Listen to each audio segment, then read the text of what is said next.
Okay, Jinesh, appreciate your time and glad you could join us with your thoughts. Uttam Tibrewal joins us now, Executive Director with AU Small Finance Bank. Uttam, good morning. Thank you for joining us. Walk us through the key highlights for the quarter gone by, because for the quarter gone by, the world was worried about liquidity. And since you've just become a small finance bank couple of quarters ago, markets really want to understand that at a time when there was liquidity crisis, how did you manage to post such strong numbers? So good morning, thanks for our honor.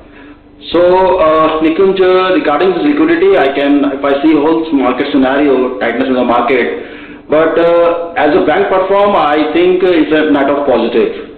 It's a positive for the banks. Our liquidity is very much adequate. We have 2,600 crores of extra liquidity. There is an extra SLR. There is an undrawn pool of limits to refinance and bankings. So in this scenario, I see bank is a net of positive. There is no problem in liquidity to the banks as of now. A lot of money is changing to banks in terms of deposits, term deposits from customers also. So for banks, I don't see any dearth of liquidity as of now. Okay, that's heartening to hear actually. But going forward, do you see that in a rising rate environment that there could be pressure as far as credit growth goes, or it's too early to say that?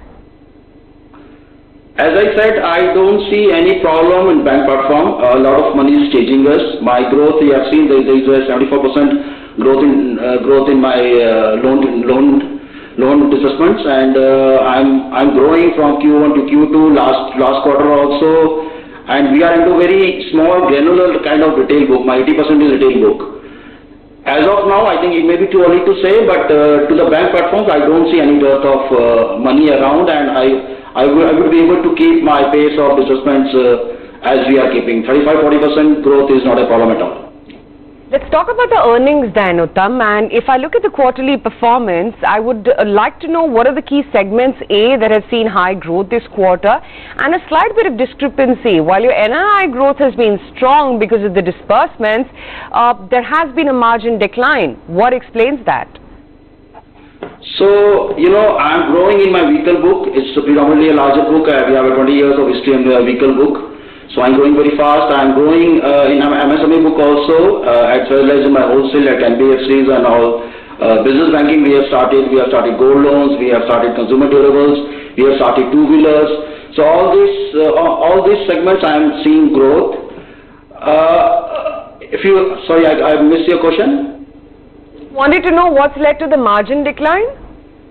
So, my NIM is 6% and my overall costing is 7.8% and incremental costing is 7% on CASA. My AUM yield is around 14.2. There is a compression of say 30-40 basis points in my NIM because the way we expected to have our cost of borrowings, we don't do that because of market condition, as you know that. But if you see in second quarter, we are able to increase our disbursement rates by 29 basis points.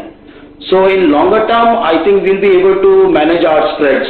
I don't see much of a problem. They're looking at the market scenario, the NBFCs, HFCs, they will slow in their growth, and I can have my, disbursement rates.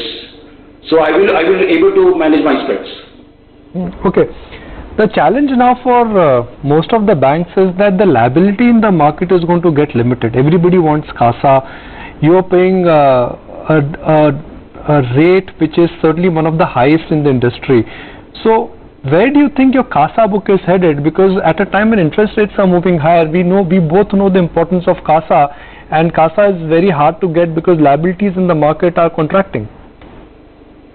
So see, out of my around 10,000 crores of CASA, 2,400 is saving accounts, 400 crores in current account, and rest in all FDs.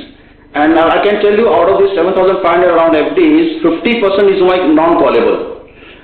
Though my rates have increased, I'm giving 8.25 to 8.5% plus 0.50 for extra senior citizens. But still, I'm able to manage my overall cost of borrowing. As I said, it's 7.8. And since we have a high yield book, since we are into retail, granular distribution of vehicles where my yield is 15.5 or 15.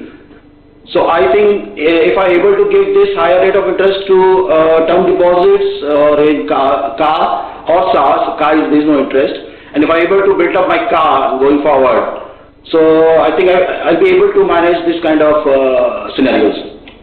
Now, I've been tracking your company even before it was not public, and you have a very strong track record of growth. But at what point in time do you think the base effect would kick in? At what point in time you would say that, look, I'm feeling the heat of competition because the category where I focus on, which is retail and MSE, is getting very competitive, because every NBFC, every bank we've spoken to, they are just using the two buzzwords. They are saying that we want to focus on retail and we want to focus on the MSE and SME segment. So that's right, every NBFC, every new company is focusing on the MSME business. But you see, we have a strong legacy, we have a strong base of 20 years, we have a Annoulement advantage. I am doing this MSME for last 7-8 years now, and my average ticket size is 10 lakhs. The market, whatever do is MSME is altogether different. I am into deeper geography, and at present I am only in 11 states. I have a plan to go pan-India gradually in coming 3-4 years. So for AU, keeping growth of 40-45% or 35-40% is not a problem within this segment. Vehicle, if you see, I'm not into that MNSCV, medium and heavy commercial vehicles. If I go pan-India just in 11 states, so this kind of growth, this kind of CAGR, I don't think in coming 5 years there will be any problem, and we'll be getting more and more stronger on a bank platform towards my liabilities and assets. So I think growth is not a threat. Okay, and what about current capital? How long will it last? Could there be a possibility that we see a further stake sale by Warburg?